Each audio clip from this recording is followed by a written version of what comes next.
we should be live. All right, cool. And just a minute.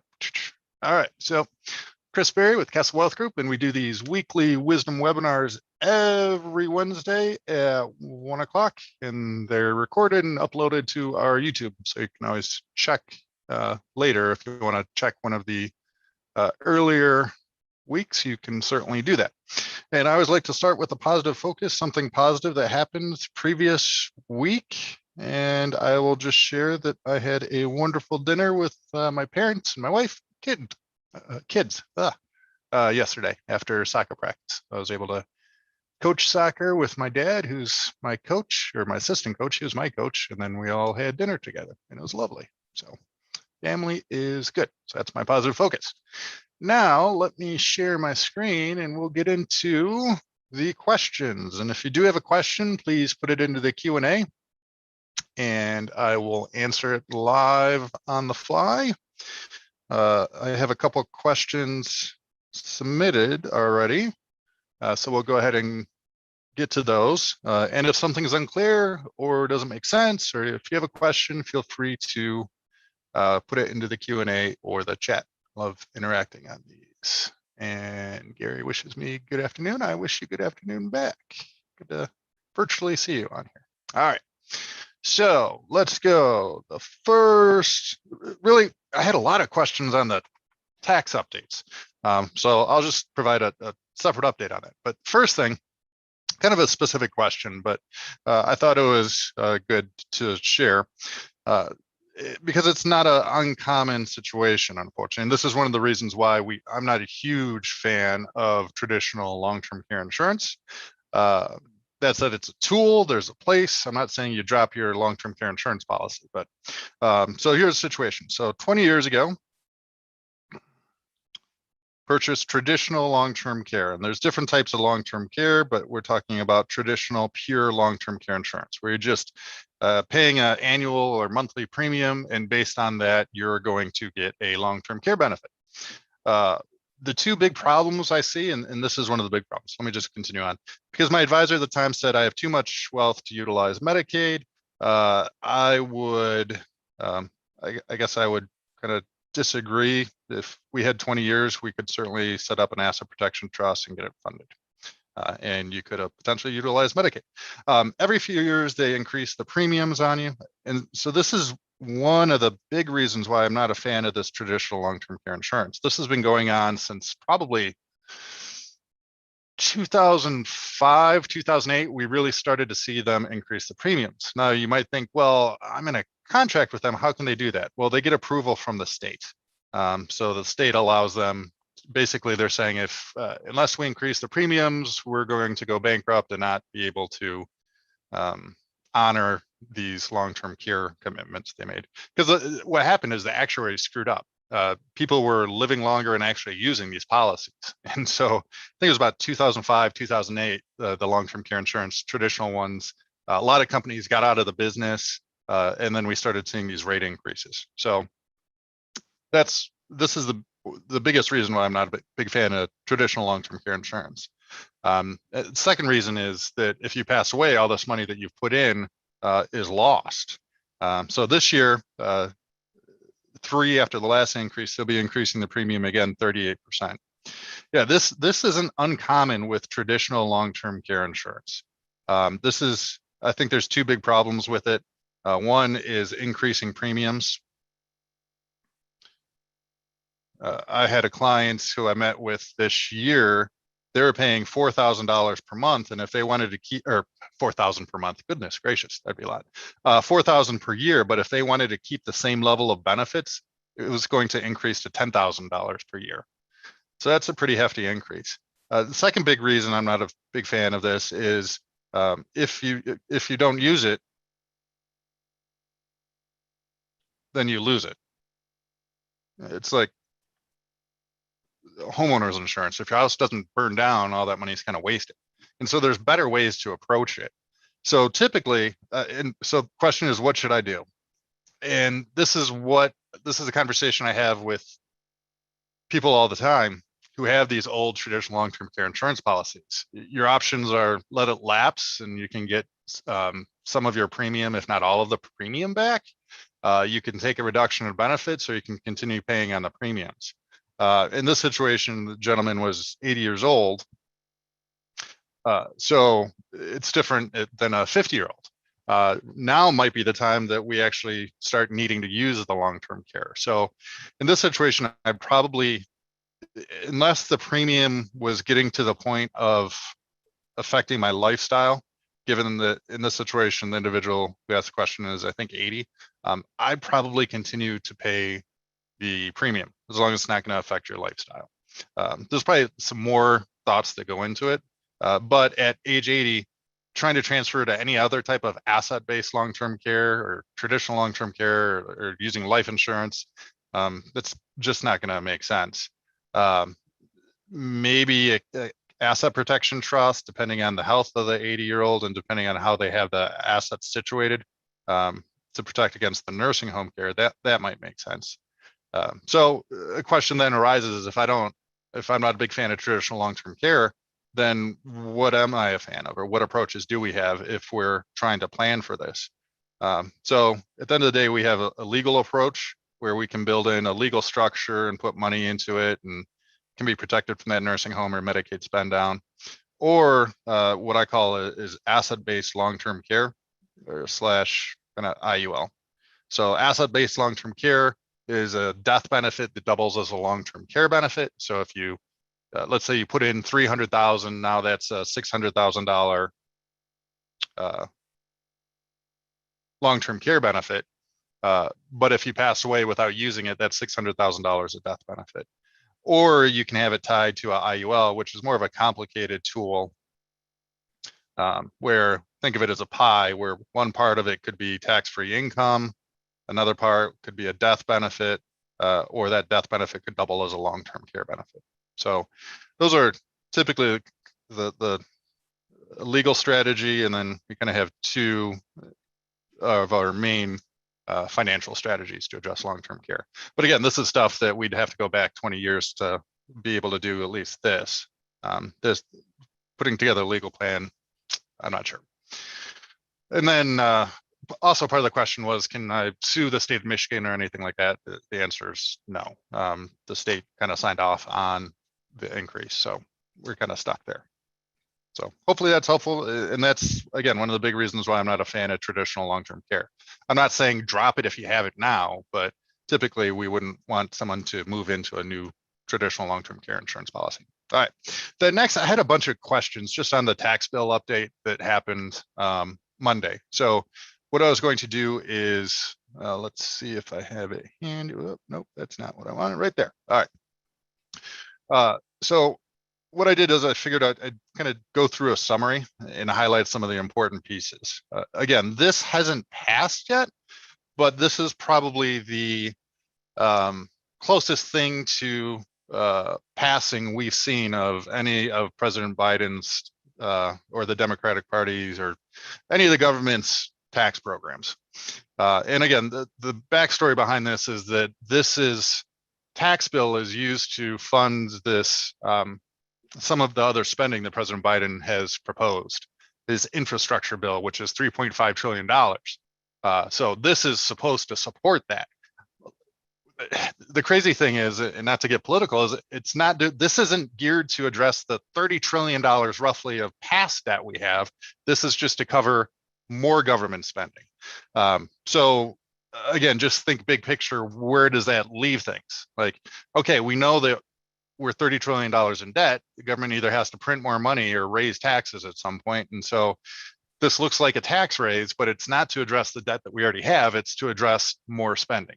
So again, think about where you have your money.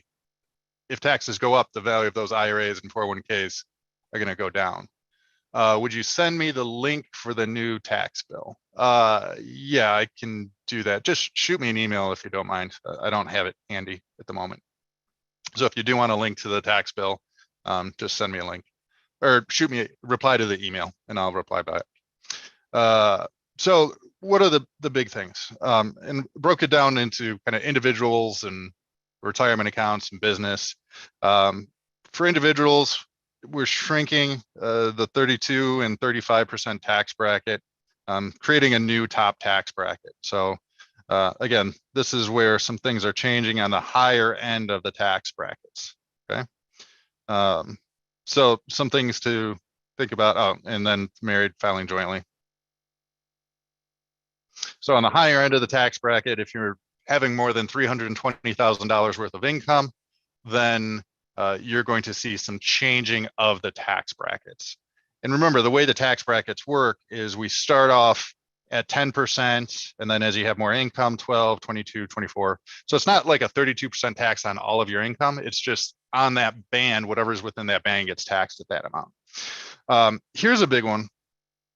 Depending on how much money you're earning, and this one is affecting some of my clients, the capital gains rate is going from 20% to 25% if you have a good amount of income coming in. I have a business owner client that we were talking about how to structure the sale of the business. And with all of the talk of President Biden and the Democrats and the changes in capital gains, we actually took it all this year versus stretching it out over a number of years, which I guess normally would make more sense from a tax perspective. But with these potential changes in capital gains, we elected to do it this year. And that decision is paying off if taxes or capital gains rates are going up in the future. Another one for clients with kind of millions, potentially a 3% surtax. And it's interesting how some of these things came to play, especially as we get into some of the rules around retirement accounts. A lot of these are, again, affecting kind of the higher income tax bracket. So it may or may not apply to you depending on your situation. So all of these, I feel, happened from a news story. And it's about Peter Thiel. I should have reviewed it ahead of time. Again, but big picture, what he did is he opened up a Roth IRA and invested some venture capital in it. And I forget the exact numbers, but it's basically he turned $20,000 investment into $20 million tax-free, and it became this huge news story. And then it's this thing of, okay, retirement accounts weren't supposed to be used for these. So what we're seeing is they're starting to crack down on getting money to that tax-free bucket. So you see the elimination of Roths, again, depending on your income bracket. You can't even do Roth conversions anymore. Right now, you can't do Roth contributions depending on your income, but now they're saying you can't even do Roth conversions. And so just big picture, we need to understand, again, and we do this almost every week, talk about the different tax buckets. So we have taxable, which is things like real estate, brokerage accounts, checking savings. You're getting 1099s. Tax deferred. These are like your 401ks, IRAs. You haven't paid any income tax on this. And then tax-free.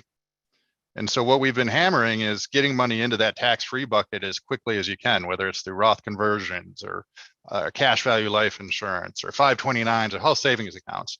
The idea is to kind of move money over here. And so we know the government's coming after this once the Tax Cuts and Jobs Act is repealed. Taxes are going up on this. Now they're going after capital gains, raising capital gains here. And now they're even trying to stop people moving more money into that tax-free bucket. So that's really what I see big picture with this, is that a lot of smart people are trying to move money to tax-free, and they're saying, hey, depending on your wealth, you might not be able to do that. Also, we've talked about backdoor Roth strategies. Those are going to be coming to an end. And again,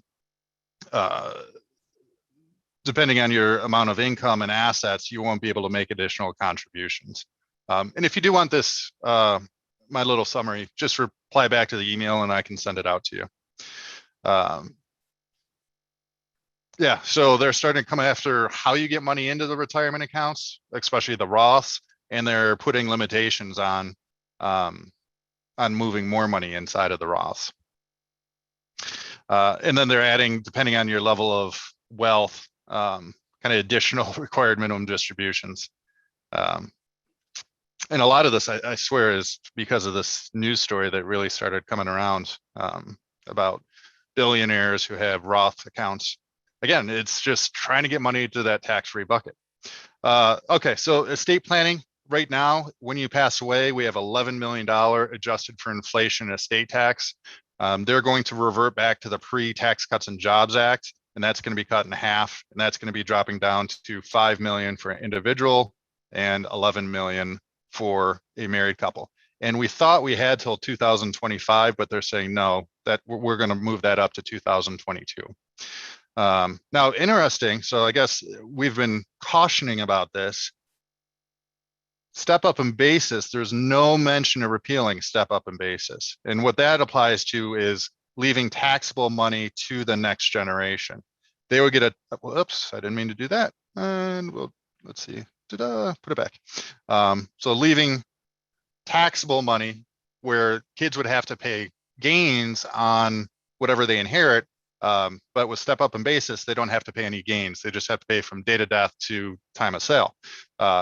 So they were talking about, and President Biden was going pretty hard on this, repealing step up in basis. But as of right now, we still have step up. So that's interesting. This language with regards to trust doesn't really apply to the trusts that we do typically. So we don't have to worry about that. Business owners, some of the valuation discounts, they're trying to get rid of, raising corporate taxes, and a couple other limitations on the business side. So really the big things, if I were to highlight the big things here, just understanding that, look, they're trying to limit moving more money into those pre-tax accounts. Now, yeah, right now it's for what we would call high income earners, but you could see that trickling down to the rest of us. Killing the backdoor Roth strategy. I was talking to a client about that today. This might be the last year you can do that, kind of sneaking money into a Roth, even if normally you can't contribute. They're closing those loopholes. So again, what we're seeing is, with really since the last couple of years and the Tax Cuts and Jobs Act, we know that taxes on these accounts are going up. They're coming after capital gains on these accounts, and now they're trying to start put more limitations on just moving the money in. So that's what I'm taking away from this bill. Depending on your situation, I guess something to think about is just trying to get more money into this tax-free bucket as soon as possible if you're concerned about taxes in the future.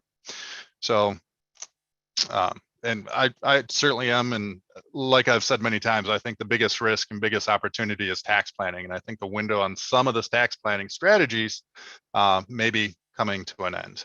So at the top of the page says effective date is 2031. Yes, for the Roth conversion. So it's not eliminating Roth conversions now, it's eliminating Roth conversions in the future. What it is eliminating right now is backdoor Roth contributions. And again, the Roth conversion, limiting the Roth conversion only affects people in the highest tax brackets where you're making over 400,000.